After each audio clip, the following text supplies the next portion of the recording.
Із дому близнюків забрала 58-річна жінка, подруга родини. Мовляв, мати хлопчиків не раз їй скаржилася на те, що хлопці неслухняні. Ось вона надвечір і повела малечу до лісу. Так би мовити, трохи налякати. Місце обрала за кілька кілометрів від дому, якраз навпроти кладовища. Там виховний урок і побачили грибники.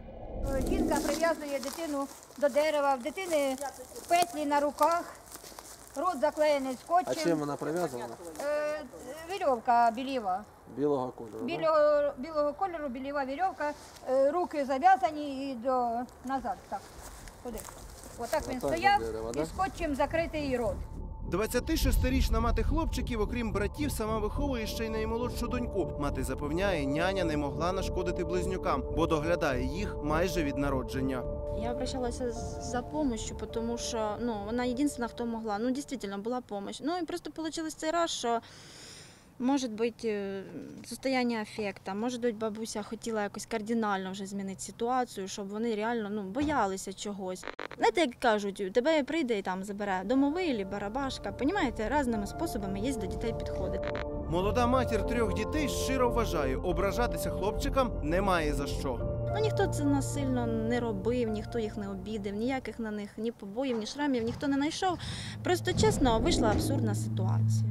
Натомість психологи про такий метод виховання радять геть забути. Попереджують, залякування дітей може мати навіть трагічні наслідки.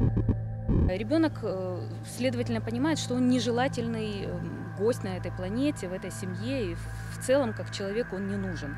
То есть это потенциально выйдет со временем в те же депрессии какие-то, возможно, даже суицидальные порывы.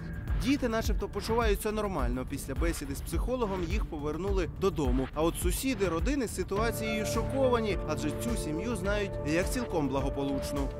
Діти позитивно налаштовані, гарні діти. Коли йдуть в школу, завжди одягнені, чистенькі.